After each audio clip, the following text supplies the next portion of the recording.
afternoon, everyone. Thank you for tuning in to INQlusive, the Inquirer webinar series presented by the Philippine Daily Inquirer. My name is Pam Pastor, and I will be your host for this live stream event. INQlusive is a series of virtual seminars produced by the Philippine Daily Inquirer. Spearheaded by members of the Inquirer's esteemed editorial team, it takes on an inclusive approach to learning. Everyone is encouraged to join the event and participate in the discussion online, which you can do by typing your questions in the comments.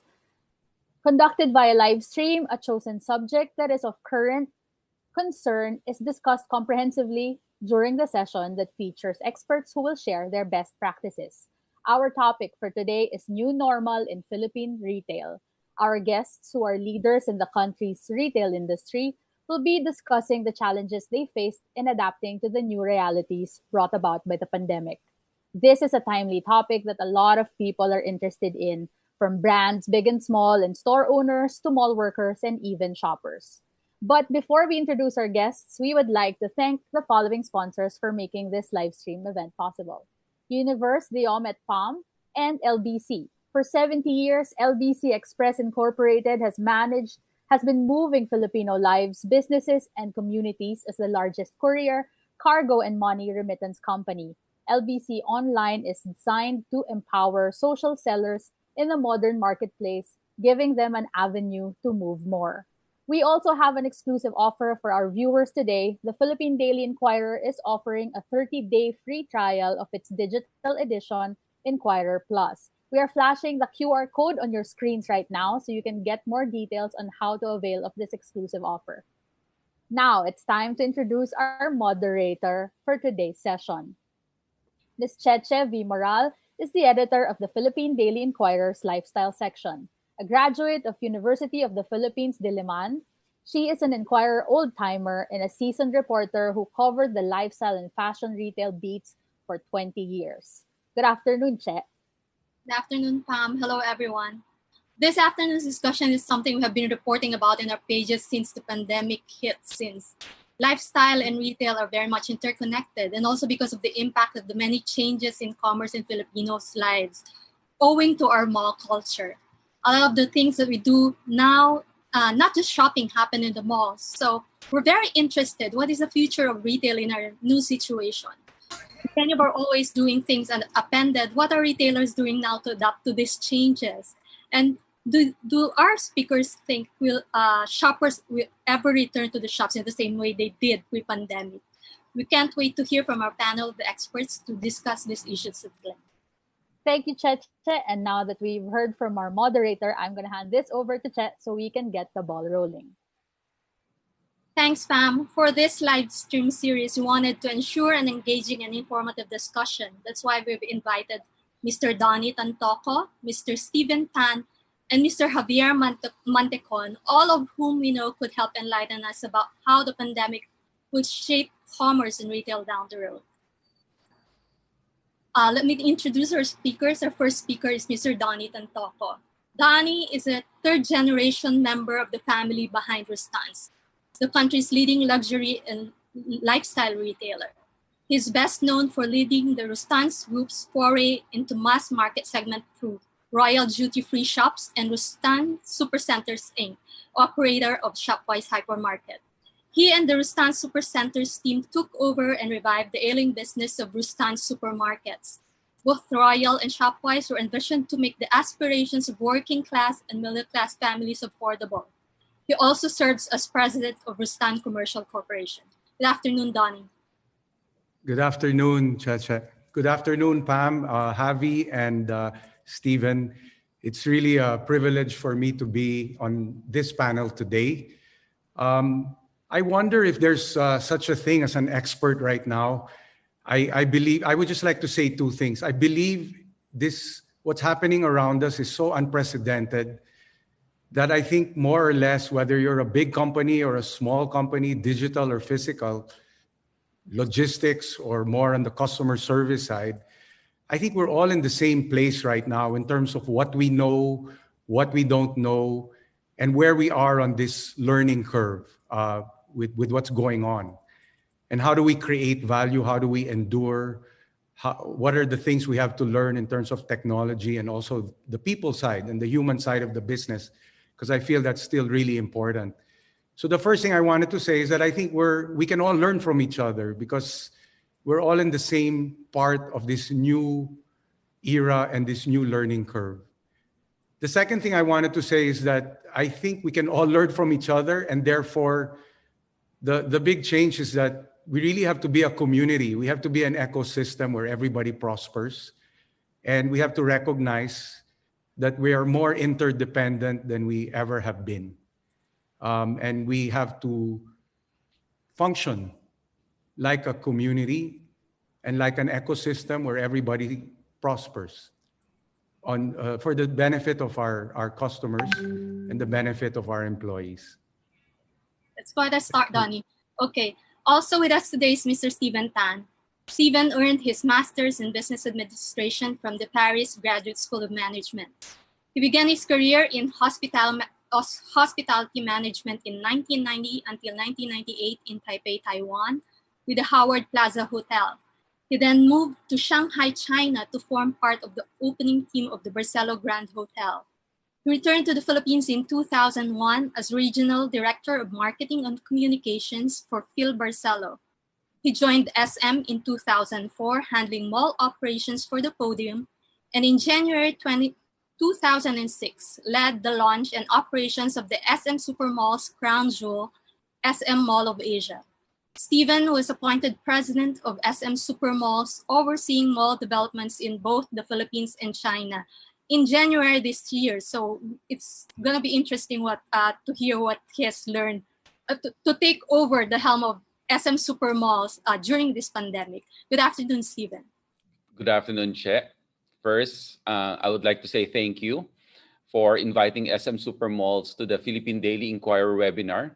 I'm truly honored to be part of this panel together with Donnie and Javi.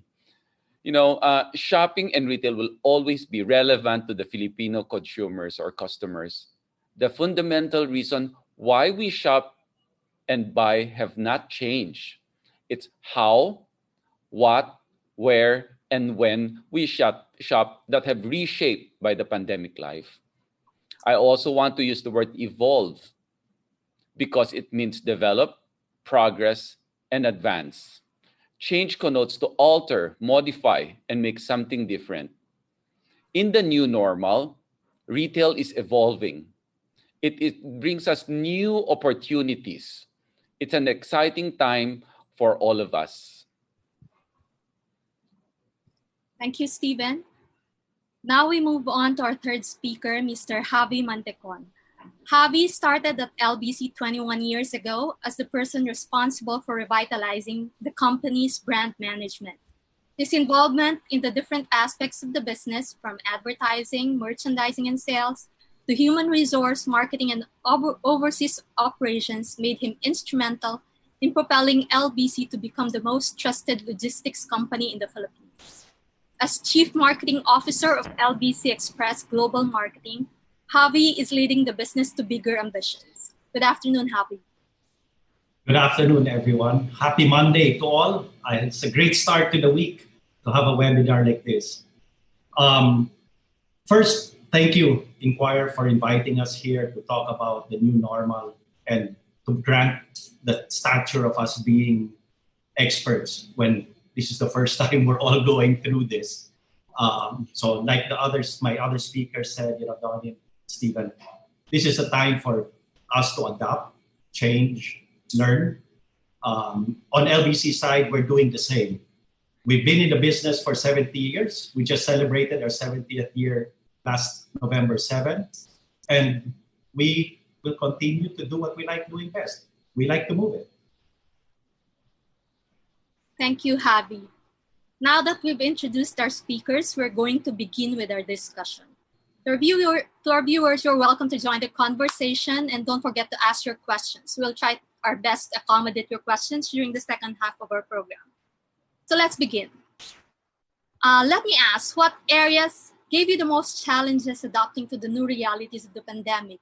Can you walk us through your learnings? Please talk also about the role of technology in your new processes and how they presented challenges, if any. While many young Filipinos are tech savvy, the slow internet in the Philippines has always been an issue. How has this affected digitalization in your business? Let's begin with you, Javi.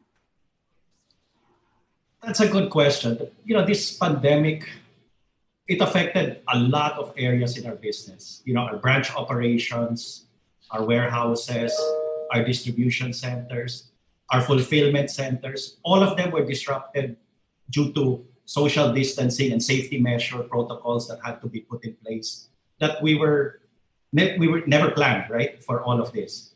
Our airline partners stopped. They had to stop operating. And these were all being pushed to us in like a matter of 15 days.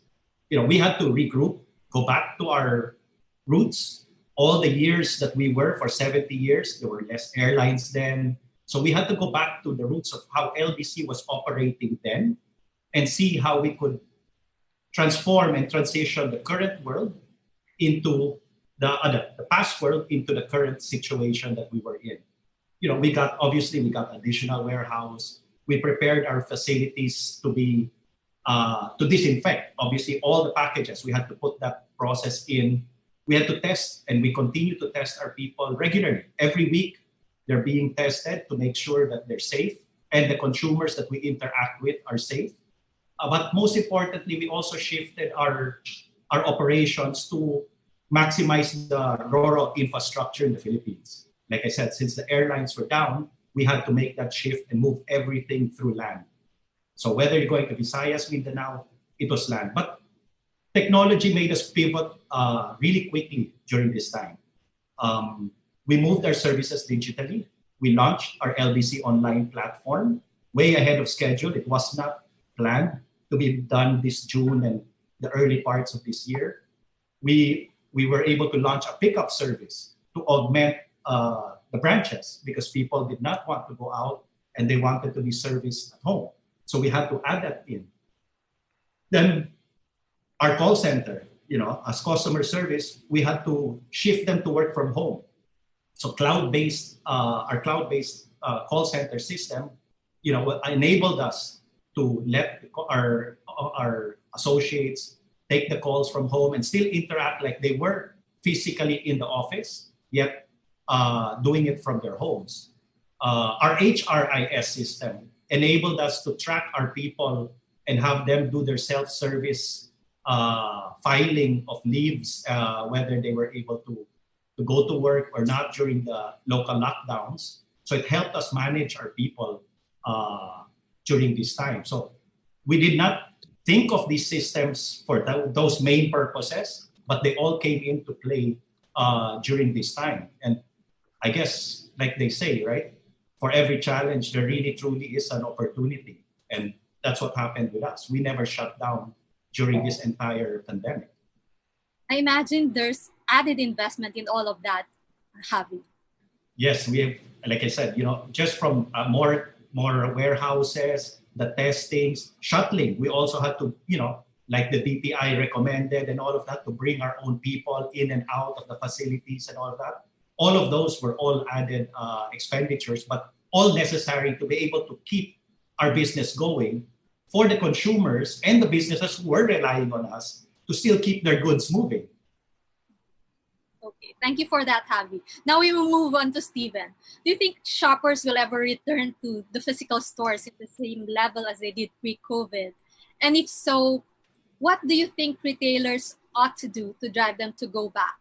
Do you think our new shopping habits now will go on post-pandemic? Okay. Filipinos are very social, as they are very tactile, no? So they really wanted to meet up with friends and to eat out with families. They also wanted to, see and touch what they are buying, no? So I believe that it will, the shoppers and the consumers would really go back to the mall, no? However, I'm not discounting the fact that, online and offline, online will replace offline, or offline will stay relevant. No, it has to go together. It has to be. It's not an either or. It should be an omni-channel. For the tenants or the retailers or MSMEs to stay relevant, you have to be available in every media touch point, whether it's TikTok or Instagram or Facebook. You have to be available in all the media platform. But however, for people to go back to the mall or to go back to your store, you have to also make sure that the customer experience is up to date. Customer experience, it used to be like, for example, only luxury brands give focus to customer experience now. But nowadays, no more. Whether you are a Gucci or a Gap, an H&M or an Hermes, customer experience is key. So you really have to give focus to customer experience and give that truly memorable experience to your customers to stay relevant. Thank you, Steven. I think, Donnie, this next question is for you, and I think it's related to something that we talked about before. Brick and mortar stores were oversaturated even before COVID. For instance, Zara has had to close 1,200 stores as a result of the pandemic. But even before COVID, many luxury brands refused to do e-commerce. As they said, the luxury shopping experience, as Steven said, is being at the store and touching the products. Do you see this changing in this new reality? Cheche, I think that even before COVID, luxury brands were already beginning to embrace e-commerce. For example, like what Javi was saying, the luxury were also making a lot of investments in developing the kind of infrastructure, the kind of relationships that you need to be in e-commerce. They would even, as we interact with them, we notice that they're putting C-level people in charge of e-commerce. So they have a seat at the highest levels of leadership. So, and when you see that happening, you know that they're pretty serious about it. And then even before COVID, they started to open their own brand.com. And then they looked at marketplaces like Farfetch, Net-a-Porter, even this Tmall luxury pavilion. So they were already beginning to embrace it. But their mindset was that at best, this will be 6% of our business, 10% within an extended time frame. But I think at least the ones that we speak to, and actually my cousin Anton Huang speaks to them directly more. So what I hear from his discussions with them is that I think they're thinking about this as potentially 1/3 of their business within an accelerated timetable. But of course, luxury has to be really, really careful because, luxury is about storytelling. It's about culture. It's about being part of a larger market space that's called self-expression. Luxury is part of the self-expression business. When you own a Dior bag or you own a sneaker, you're buying into the story, the brand story, the narrative, and the culture of whatever tribe has a Dior bag or owns a sneaker or even puts on a tattoo. And you're expressing something about who you are, and you're expressing the tribe you belong to. And I think this self-expression trend, which was fueled by Instagram, etc., it's going to continue. The challenge is that, like what Steven said, we have to be more omni-channel. And really, the storytelling, the culture building, whether it's online or in the physical store, it must be in place. You can't put your luxury brand in a low service, conventional online marketplace and not expect that you will run the risk of being commoditized. So but the tools are getting better. Nobody does online anymore with the grids and all these standard features. You're given a free. There are more ways now to really make your story or brand come alive, whether it's multi-sensory and experiential in a physical store, or whether you're also trying to drive that in an online format. Thank you for that. Now, this next question is for all of you. Well, economic fallout for retail is huge. There are also reports of gains. Consumers are said to have shifted their spending to shopping because they can't travel, they have no vacations to go to. So people who have disposable income are shopping online. So how are you as retailers responding to this trend? Let's start with you, Donnie.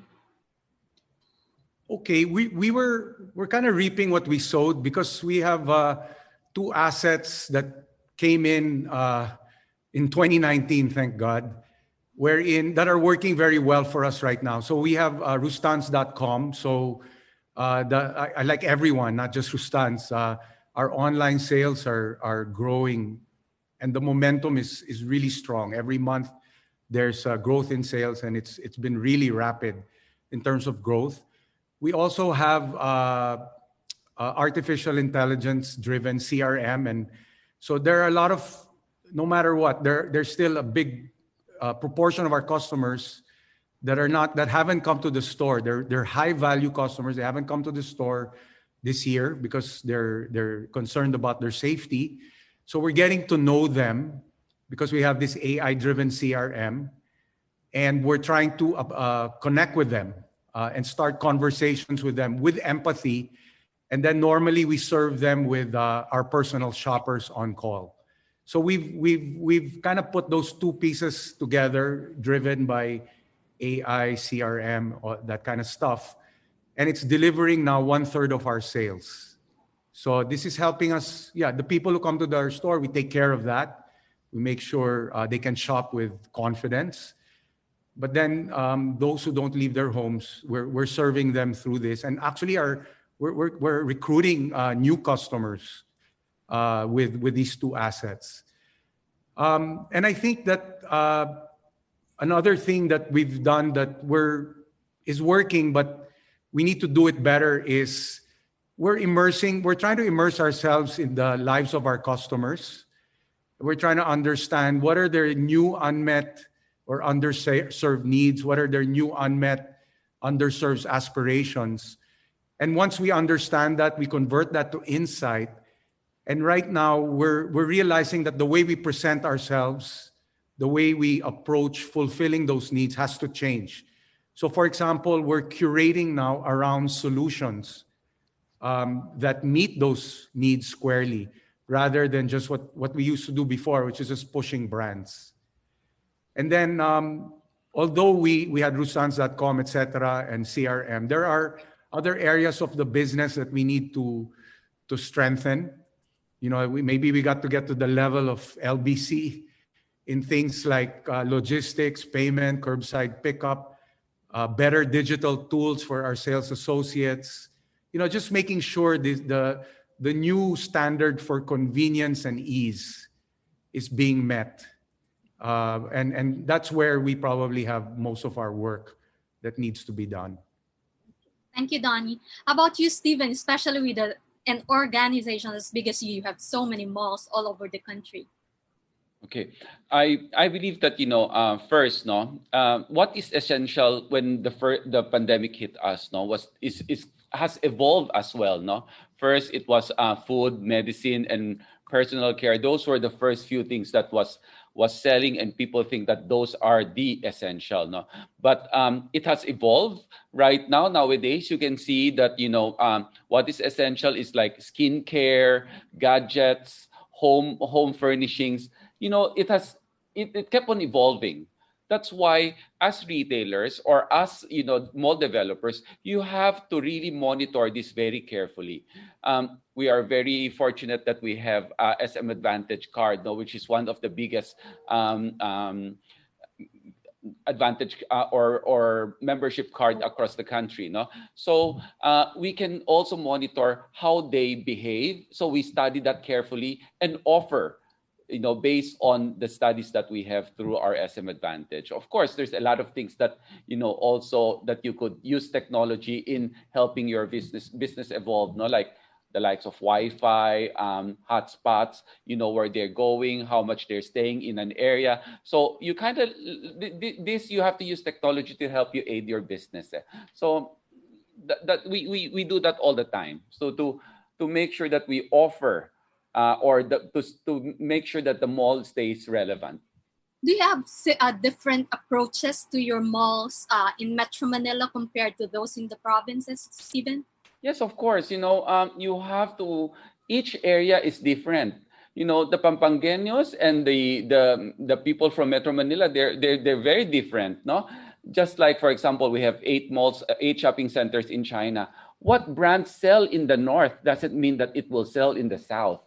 Muji does very well in the south, meaning because it's very in the south it's near Japan. So the culture of the people from southern China is really more Japanese, whereas in the north the people are more showy. They're a little bit so things like Muji, which is very simple, doesn't work there. No, so you have to just really listen to your customers and understand what your customers want or need. No, but this is not because of this pandemic. We have been doing that even before, 20, 30 years ago when we opened our first mall.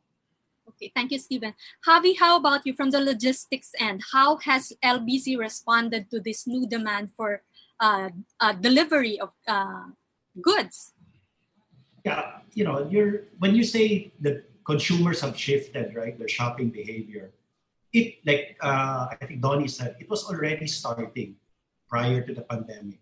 The pandemic actually just shoved everybody and forced it down everyone's throats. There's no other way, right? Everybody had to take that step and make that leap of faith, so to speak. We've seen spikes in our volume since June, and since month on month since then, it's been growing steadily. So first, we thought there was a little bit of the holdback, and since the ECQs and all of that got down, these are the volumes coming in. But steadily since June, we've seen these volumes keep going and growing, and month on month they're growing.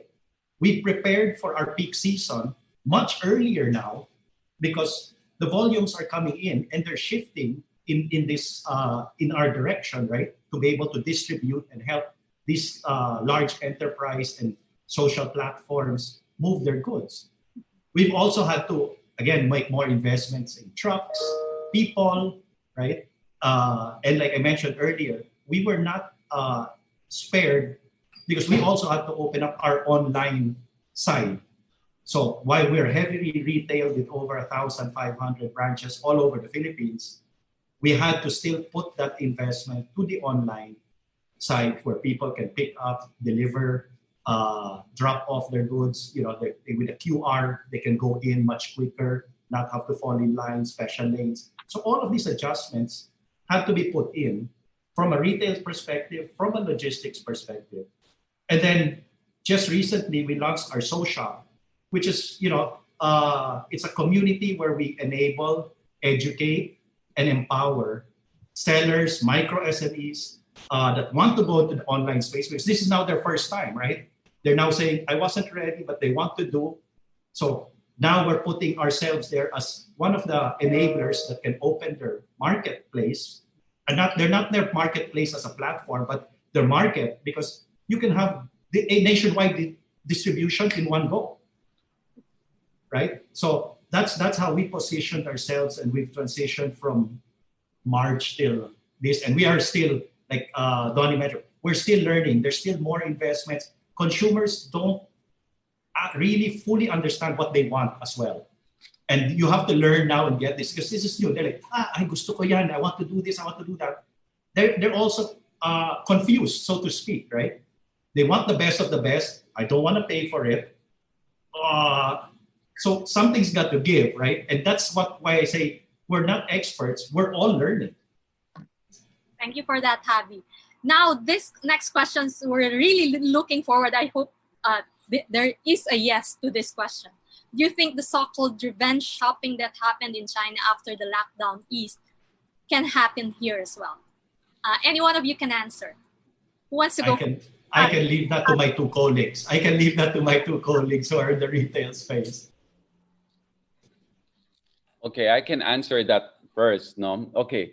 Revenge shopping. We see that in our malls in China. No, they immediately after the lockdown, people went out and then start buying, no? But we also realized that here in the Philippines, no? Here in the Philippines, as you've seen, week on week, things have been improving. Or actually, last weekend, our footfall was great. No, we were very happy. No, we started when we during May, I think May or June, we were only around 20% of our 2019 sales. But right now we're already at around 60 to 70% of our 2019 sales, and we feel that it will be accelerated again by in the next few months, especially during the Christmas holiday.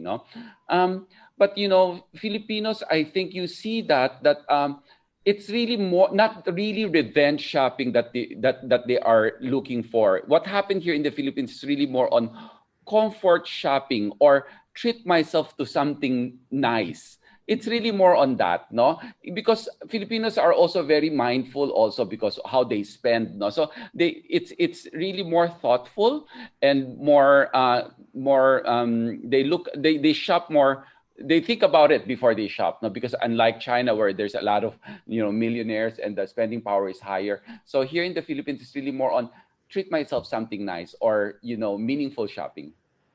Okay, anything to add to that, Donnie? I totally agree with Steven. I think self-gifting is going to be big. For example, during the Christmas season, even though people are also economically impaired. I mean, there's this was an economic disruption after all, but I think that there is lockdown fatigue, there is pent up demand, and I think there will be trading up, trading down, because also we're working with certain economic limitations now. So you just have to know what those are. You know where they're trading up, where they're trading down. And I think it's also a very emotional time. So I think what people might shop for are, you're thinking about your mom a lot more right now than as much as we all loved our mothers in previous years. I think she's somebody we think about all the time, and we remember her with a great deal of concern and gratitude, and that might reflect itself in what we buy and how we express that gratitude to certain personas in our life. However, I just want to say that if we start to see an increase in revenge shopping, that might not be and how they shop, that might not be the best indicator of how the future will be reshaped. I mean, the fact that it's called revenge shopping means it could be a short-term spurt. And therefore, the danger is that you become complacent. You say, well, I don't really have to change. Status quo works. Look at what happened. And then internal change in our companies becomes slower than the external change that we can see and the external change that we can't see. So I feel we have to be very careful with this. Okay, thank you, Donnie. Before we go on our first break, can I go back to Javi? You mentioned earlier month-on-month volume growth since June. Can you share some figures, or how does this compare to pre-pandemic levels? And also, can you talk about expanding your operations this year? Yeah, so when I say there's growth since June, so since June, we've been experiencing higher than pre-pandemic volume. And even compared to last June, our numbers were higher. So they're significantly higher this quarter, June, July, August, and still running now, September, October. And hopefully for the organization, it continues that way. As far as expansions plans have gone, the expansions are moving digitally, but the branches that we sought out to open, we are still pushing for them, although they're taking much longer due to the permits and all those other causes of delays, right? But we still see definitely the logistics sector and the fulfillment sector here in the Philippines has a big growth potential, and we will continue to make the needed investments and the journeys with both consumer and our corporate partners to be able to to provide the needed gaps in the services that we're all experiencing today. Can you talk about specific figures as the investment?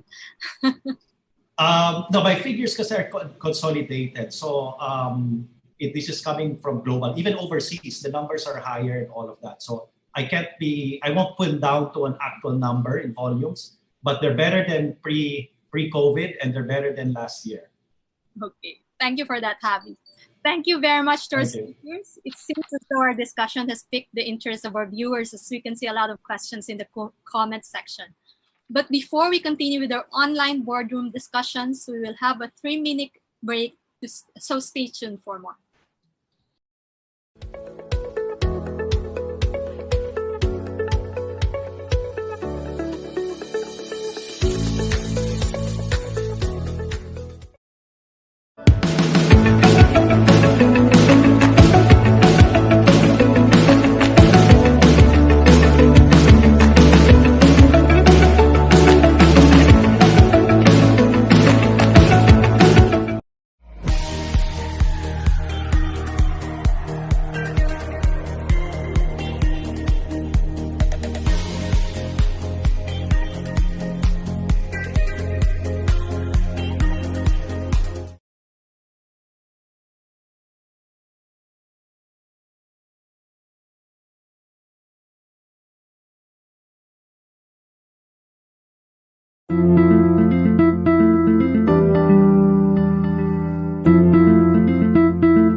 Hello, everyone. Thank you again for tuning in to INQlusive, the Inquirer webinar series presented by the Philippine Daily Inquirer.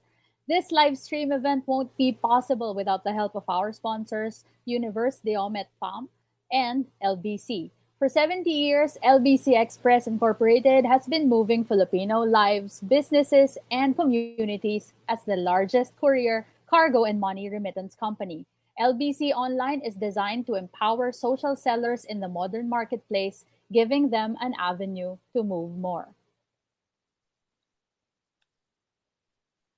And now we have some sponsor videos for you.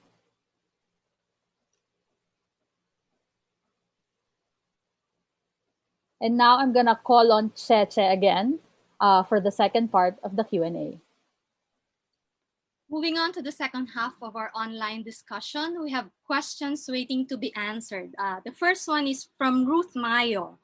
For Donnie and Steven, which do you think is better for startups, having your own website on top of social media or sell them through an e-commerce platform?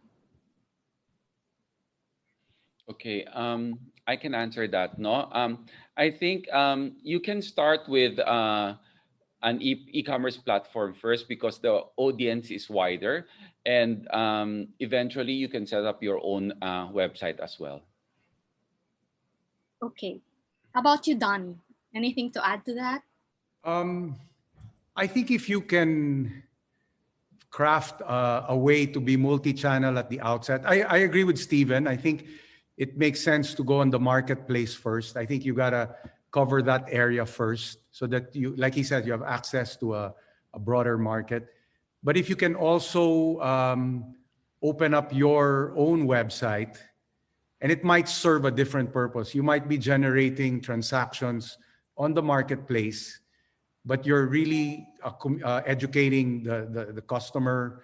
It's more like a marketing asset that can also generate transactions if you create your own brand.com or your own online store, because it's not expensive actually to do so. But you have to use the channel for its purpose. It's not the same purpose for each of the channels. Thank you for that, Stephen. We have a question from our business reporter, Roy Canivel. How has the demand been like since the government began easing restrictions? What metrics do you use to determine the growth or recovery?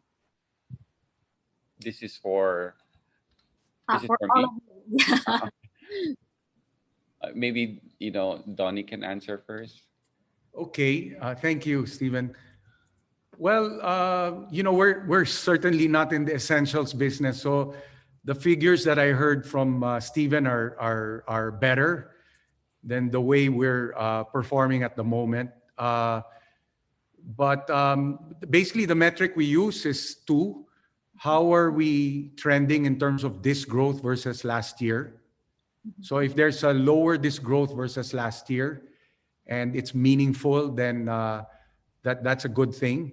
The second is we try to compare with our peers that are not, we operate department stores. Those brands are outside our department store as well. So we try to compare with that. And what we try and do now it's day-to-day, week-to-week management, right? So on a day-to-day, week-to-week pace, we try to be better than those benchmarks. We always try to do better than this growth versus last week. And we try to make sure that our channel is performing better than outside of our department store for the same category or the same brand towards the same customer. And I feel that it's not just a measurement system. It's really, you have to be a cheerleader. You have to communicate. And right now, what I can say is that I'm very pleased because Malasakit is showing up. I think when I see a difference between the continuous improvement and then I see how we're doing better than other channels, that's the people factor. That's what is making the difference. And there is a significant difference. But overall, we're not performing as well as what the numbers of Stephen on the 70% already recovery versus last year. Which I congratulate Stephen. That's not easy. I think that's awesome. a lot of SSI brands or the Resistance family brands are also with us. So we thank you also for supporting us always. No, we monitor sales on a weekly basis.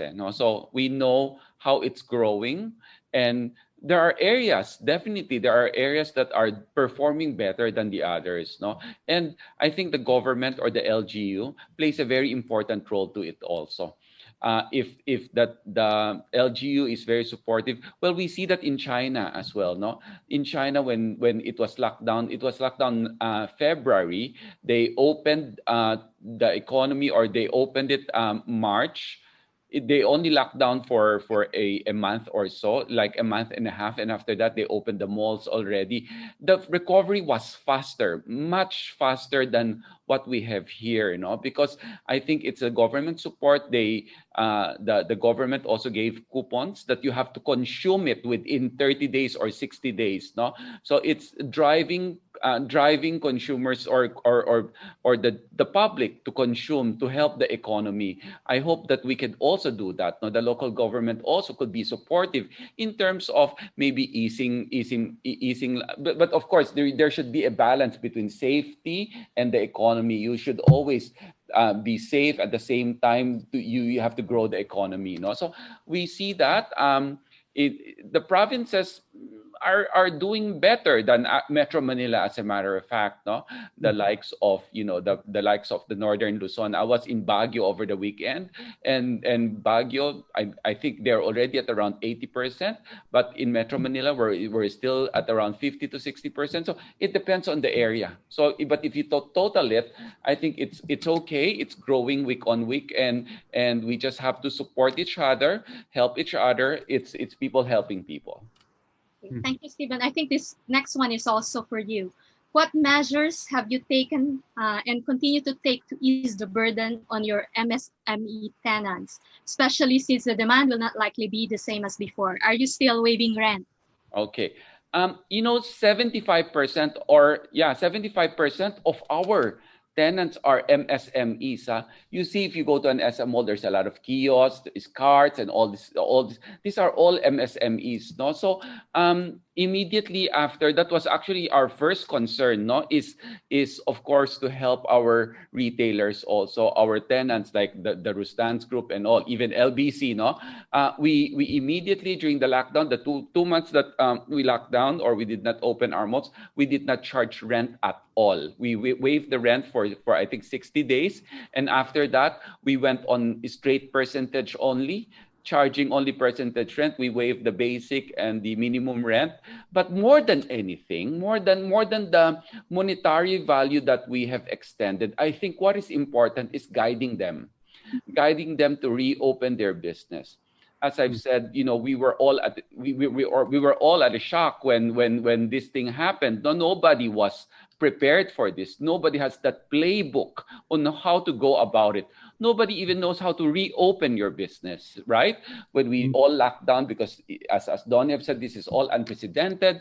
So more than the monetary assistance that we gave, what the MSMEs or our tenants appreciated was guiding them on reopening their business, in making sure that the mall is safe, so that's why we also invested a lot of technology when it comes to safety. When you go to our malls, we have all the escalators have UV light to kill the viruses, and we have alcohols all over the place, all over. We have sanitary person continuously sanitizing the whole mall. That's the reason why I think this is something that we have been doing and we will continuously do. So I think that more than the assistance of the rental, it's really guiding them on how to reopen the business. That's important. Okay, follow up to that. You just mentioned about the measures that you're doing in the mall to ensure safety. Are there added measures that you're preparing now that the government has approved mall-wide sales again? And if in case there an infection happens, are there measures that you have in place? Okay, we implement our contact tracing, for all our malls nationwide. So we call it Trace Together. When you enter a mall, you scan it, so we already know where you went and who you interacted with. So that's one of the things that we have done. But about the sales and all, I think you have to prepare ahead. Unlike before, sale na, everybody comes to the mall, everybody's so busy and it's bustling. So right now you want the transaction to be seamless. You want the transaction to be as fast as possible. So what we have recommended also from our tenants this holiday season is to create gift packs that's already packed, like sets of something for gifting, naka-prepare na yan. So they just have to pick up and buy. And even if they would trust, SM is a trusted brand, so we already asked Toy Kingdom, our toy store, to pre-pack everything, to parang gift wrap it na. You just choose. We gave you a recommendation of top 10 things that will make a boy or a girl happy. They just have to choose, and it's already packed. So we make it as fast as possible, as seamless as possible. We also created we just beta launched our SM virtual mall. So it's you can, if you don't want to go to the mall, you can opt to buy online. So it's the customer is king. They are the winners in this pandemic, no? Because they have options. Thank you, Stephen. One last question from our audience. E-commerce has grown at a time when many businesses barely survived. How are you affected by the e-commerce platforms like Shopee and Lazada, which regularly hold sales? Do you plan any aggressive shift towards e-commerce? Okay. Our e-commerce platform, we have prepared for that even before the pandemic. Last year, it was 2019, we already created that. No, it was just halted when this lockdown happened last March. No, but we have recently launched it already. So it's all about omni-channel. It's all about options for customers. Thank you, Stephen. Now let's go to Donnie. Occasions are big drivers for shopping. With none of those happening now and most people working from home, how much have your store offerings changed? And will the so-called eat bags and luxury watches ever be desirable again? Yes. The last question, yes. Will it bags and luxury watches be desirable again? I think yes. Rolex recently launched a new capsule for Submariner, and it sold out even before it hit the street.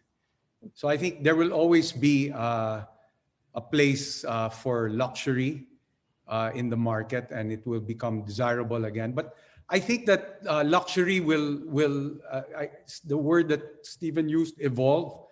I think that's also going to be very present in luxury. It will be resilient.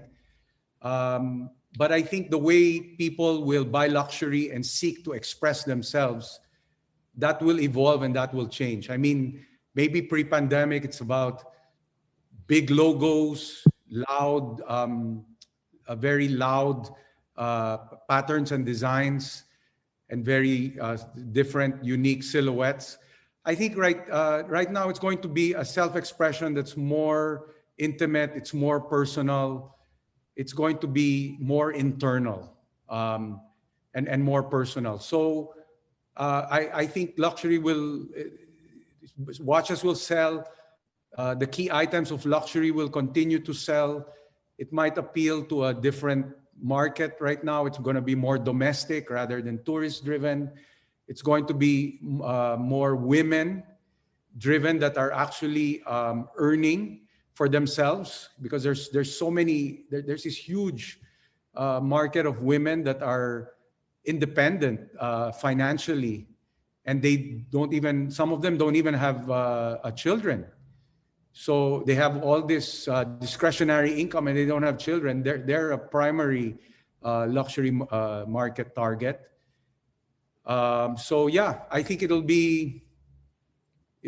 I think it's happening. It's still happening. It hasn't gone away, and it's going to find renewed strength in an evolved way when the pandemic is less of an economic factor, a dampening factor.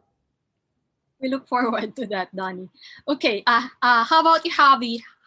Do you think people have become more forgiving of delays of delivery of goods because of the pandemic restrictions, or have they become more demanding, wanting same day or next day delivery, perhaps?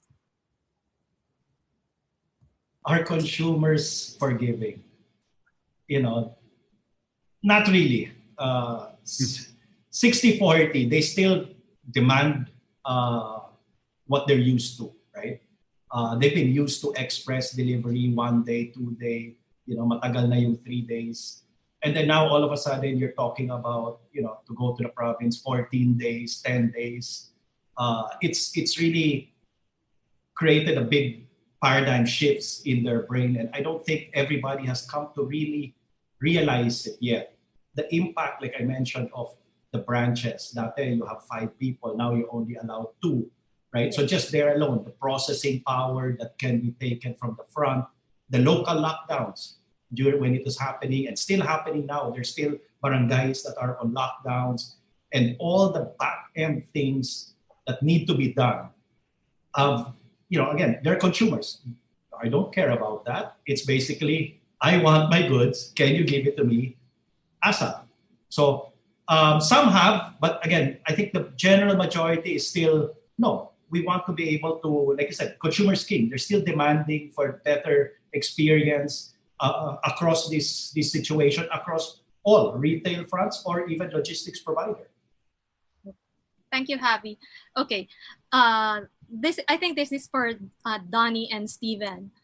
There's an even bigger push to adopt significant changes in retail pertaining to the topic of sustainability after the pandemic hit.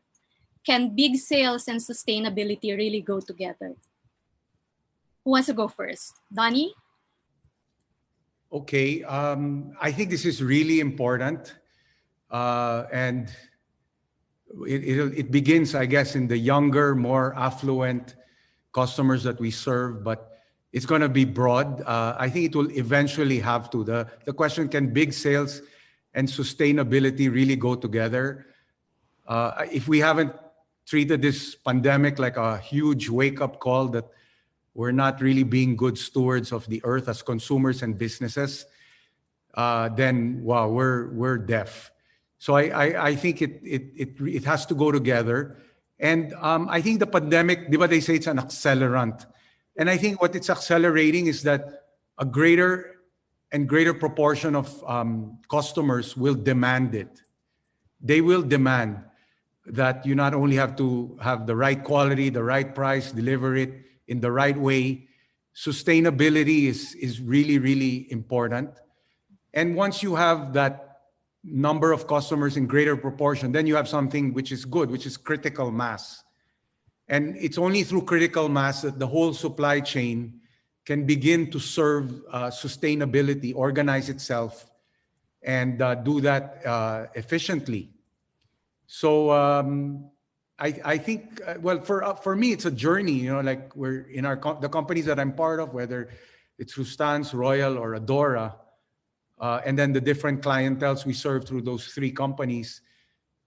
We have to evolve. You can't go jump into 100% sustainability. It's a journey, and it's a journey that you have to go through, wherein the sustainability becomes your core value. It's not just a regulation to comply with. It's not just because we want to increase sales to our customer. It really has to be sincere. It has to be authentic.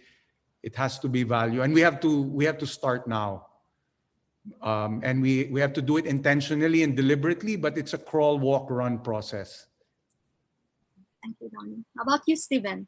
Okay, all business has to be sustainable. No, we all have to be responsible, and I believe that sustainable consumption rests on the buyer.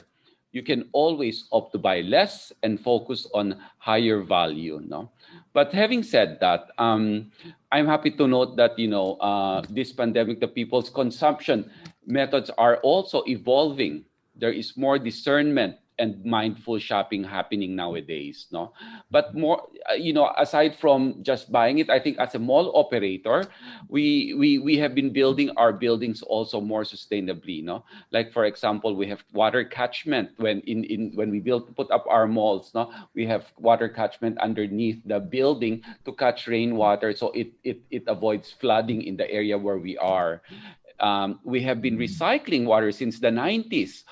If you go to the comfort rooms of SM Supermalls, the water that we use to flush the toilets or to flush the urinals, these are all recycled water. But we have been doing that even when the water was very cheap in the 90s. No, I think the first mall that we used a recyclable water is Mega Mall when we opened Mega Mall. No? So we have been doing all these things naman, because nowadays, if you do business, you have to do it responsibly. Thank you. This next question is related to that. Circular economy is now a byword in a new situation. There's even a study in the US that says the resale market will grow in value by $65 billion in 5 years. Do you see an opportunity for second-hand economy here? I've heard that in China, I've read somewhere that it's doubtful in places like China where culturally people are superstitious about buying previously owned objects. But that doesn't seem to be an issue here where small-time independent sellers have reported growth on social media and other online selling platforms. What do you think about that, Stephen? Okay, I think to be sustainable, no, you have to come up with a product that is long lasting, that could last for a long time.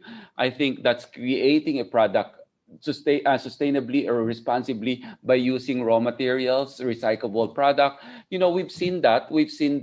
Even the likes of H&M and COS, you know, will be entering the market pretty soon, and they have this campaign that you could, you know, resell your used clothing and exchange it to a new product. No, we see that coming. I think people are more, or the youth, even especially not the millennials and the Gen, they are more discerning and they are more mindful. So we see that coming as well. Just a follow up to that, Stephen, about cost. Is it coming independently or is SM bringing it? It is coming in independently. Okay. Last question for everyone. What new opportunities can retailers, especially MSMEs, tap into? Who would like to start? Donnie, would you like to start? Javi will start, I think. Go ahead, Javi. Yeah, just because to give a different perspective from my two colleagues here on the retail. You know, I think the advice for these micro SMEs and all of that, and I think there was a question earlier also whether they should put their website and all. There's a lot of opportunity for direct-to-consumer selling, right? The Philippines being the social capital of the world, using the social platforms. And again, companies like myself and other logistics companies that can enable consumers to be able to not worry about the logistics side, just worry about their product. Start off, like you said, maybe through conversational selling. See your interest, how sincere and how mature you will become before you go to platform players, right? So the growth now is for these people to realize that my own brick and mortar store in the area I'm serving can actually be much, much bigger using other people's platform that can enable them to become a much bigger. So long as, like what Steven said, you have a viable product, you can sustain it, you can scale it, because nobody wants out of stock goods. You buy now and then voila. That's not a sustainable business. You got to be able to keep up with the supply and the demand that is being brought to you. So like for us, you know, and the social and our LBC platform that we put, this is what we're trying to espouse to micro SMEs and social sellers is go out there, sell. We can, you know, help you distribute, collect, you know, the money from the buyer, deposit to your account. Parang kumbaga, what more do you need, right? As you grow and need to bring in your now main establishment, you enter into the big retail stores, the SMs, and all of that to be able to now secure your presence and the sustainability of your business. But this is a good way for young entrepreneurs to just come out and start. Thank you, Javi. Who would like to go next? Donnie? Yes, I want to echo what Javi said. I think if you're an entrepreneur, it's so challenging right now to be an entrepreneur. There are so many difficulties and obstacles. But I think what Javi said is absolutely right, that you can actually operate at a lower overhead with lower investment than ever before, because there's a lot of parts of your business that you don't have to do on your own. If you want to provide that seamless experience from payment, logistics that Javi mentioned, you can work with partners to do all of those, and then the marketplaces to do that for you. So I think, I think it was Stephen that said there's opportunity and there's also threats. But so that's one of the opportunities. I think that Javi also said that people don't really know what they want right now. So we're all as retailers, we have to be sociologists also of customers and maybe even society. I think it's true that people don't know really what they're searching for. They're trying to discover, and that path to discovery is all about digesting a ton of media. I mean, everyone's looking for experiences, but they're also digesting a lot of media. They're browsing 15 hours a day right now. And I think the impact of that is they're starting to form mood boards in their head. So beyond the functional needs of a person, I think that what's this crisis is a triple crisis: economic, it's health, it's psychological. So if you can somehow, I don't know, I maybe this sounds a little abstract, but if people are consciously and subconsciously digesting the media, and then in their minds it's becoming like mood boards, almost like Pinterest, consciously or subconsciously, and you can understand that, I think that's where you're going to find underserved needs and underserved aspirations are unmet. And then you can position yourself beyond just the broader thing that everybody wants food, everyone wants home, everyone wants tools to work and school from home. I mean, the thing is, we have this thing where everybody's doing the same thing. It's almost like a herd. Then you have all this more of the same stuff. So I think where you have to be better than the bigger guys is really living in the lives of the customers. And then even to the point of what media are they digesting, how does that and then converting that to insights and being the most agile and the first to serve it. And then you can get in it, and then when it peters out, you get out of it, and then you're in your next, you're pioneering something new. And I think only the small agile players can really do that very, very well. So that's what I would. I don't know what specific opportunities, but perhaps it's a mindset on how to find it, and then seize it as you see it. Stephen? Okay. For me, it's tapping into the new essential, no? Understanding and listen and do a deep dive into what your customer wants now. I'll give you an example of this is Uniqlo. We all know that, everyone's favorite is Airism, the innerwear. They evolve into doing Airism mask and sell it to public, and that sold really well. Now it was selling like hotcakes. Now, so understanding your market and trying to tap to the new essentials. That's one. That's the first thing. No, the second thing is embrace digital solution. No, always remember O to O, online to offline. No, so. And the third one is innovate your store experience. Make it truly memorable, because with the advent of online, stores will be the main points of branded experience. Okay. Thank you, Stephen. Thank you to our panelists. Now I turn you over to Pam. Thank you, Cheche. Thank you, Javi, Donnie, and Steven. There's so much more that we can talk about, but sadly, that's all the time we have for this inclusive session. Once again, thank you so much to Cheche and to our speakers for sharing their valuable insights and experiences with us. We will be ending this online discussion with closing remarks from all of them, starting with Mr. Donnie Tantoco. Okay. I just want to say three things in closing.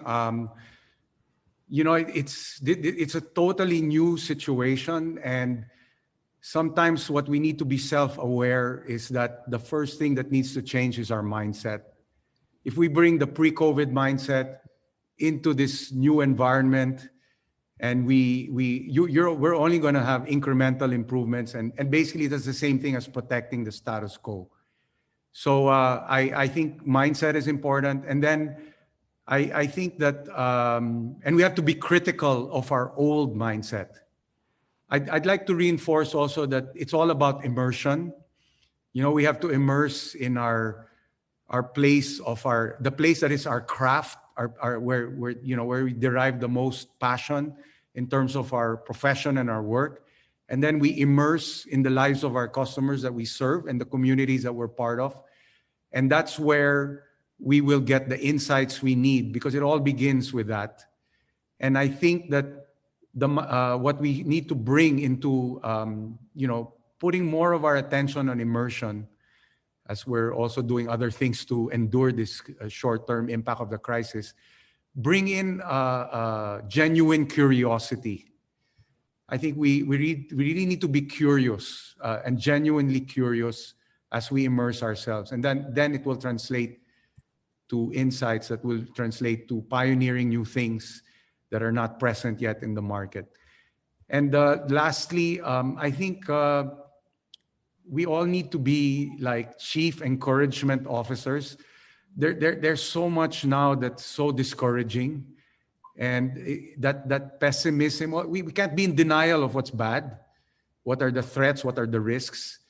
We have to confront that. We won't sweep that under the rug, and we've got to create business continuity, et cetera, to handle that. But after that's in place, I think it's really about encouragement. Encourage even to experiment, even encourage to fail, because that's going to be the path to the kind of evolution and change that Stephen spoke about at the beginning of this webinar. That's all. Thank you. Thank you so much, Donnie. I love that chief encouragement officer. I'm gonna steal that from you. Now let's hear from Mr. Stephen Tan. I totally agree with Donnie. It's a very powerful and nice message. For me, I think retail is here to stay, no doubt about it. Retail is an important contributor to the Philippine economy. This is because consumer spending drives much of our economy. Think of all the people and the companies involved in producing, distributing, and selling the goods you use on a daily basis, whether it's food, clothing, fuel, etc. So let's continue to support retail in the new normal. Retail in the new evolution and next stage. Let's all support that. Thank you so much, Stephen. That's what I tell my mom when she complains that I've been ordering too many things. I'm like, I'm trying to help the economy bounce back. Next, we have our last speaker, Mr. Javi Mantecon. Yeah, well, first of all, thank you to the Inquirer, to Donnie, Stephen. I personally learned a lot from you guys with this new normal and what you guys are going through. But yeah, Donnie hit it right. The resiliency of our micro SME is what we need to bank on now. They're the number one employer. They actually are the number one innovators in the Philippines. So we need to motivate them. We need to make them aspire that this is not all and be all. We're not going to all disappear and nothing's going to ever happen. It's really finding the opportunities, getting your space, and like Stephen said, understanding the consumer needs, that your customers' needs, that you're the only one who could do that. And that's where we all need to take that step and make that help. On LBC side, we're on the same boat. We're not perfect.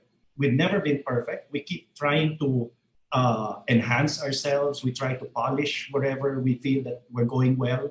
We adapt our programs to the best that our customers need. So it's the same values that anyone has to bring in during this time. And whatever the new normal will be, all I can say is we will keep moving it for all of you guys.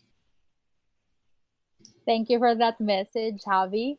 And of course, we want to hear from our moderator this afternoon too, Cheche Moral, Inquirer's lifestyle editor. Thank you, Pam. This has been quite an interesting discussion. We're very grateful to our panel for sharing their insights and learnings. We hope those of you who listened in, whether you're consumers or retailers, will also learn a thing or two. This isn't the end, however. We will continue to cover these developments in the pages of Lifestyle, so we hope you continue to read the Inquirer for updates. The Philippine Daily Inquirer, by the way, is celebrating our 35th anniversary in December. And what we went through as a company and as a part of an industry is as interesting as and as challenging as the companies of this our panelists today and deserves its own webinar. Thank you again, and I hope you have a good day. I agree, Che. I would love to watch that webinar. And again, so you can keep updated on our stories. Please take advantage of the 30-day free trial of Inquirer Plus, the Philippine Daily Inquirer's digital edition. For more information, you may visit inquirer.com.ph/Inquirer Plus, or you can use the QR code that we're flashing on your screen right now. And that's it for our webinar today. Thank you again to our panelists for sharing their time and insights with us.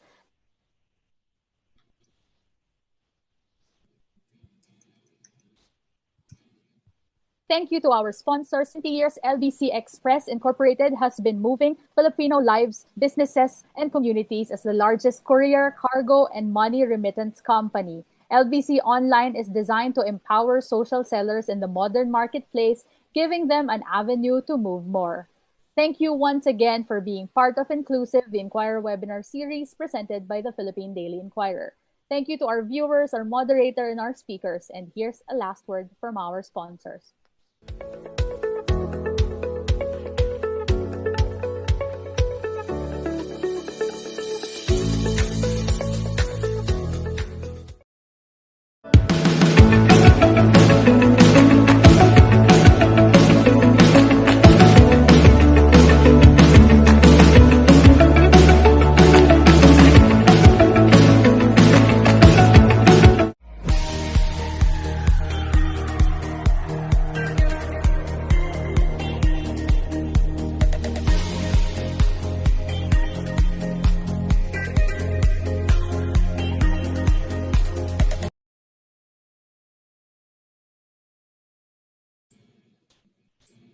We would also like to acknowledge the organizations that have partnered with us. Thank you to Inquirer.net and Inquirer Lifestyle.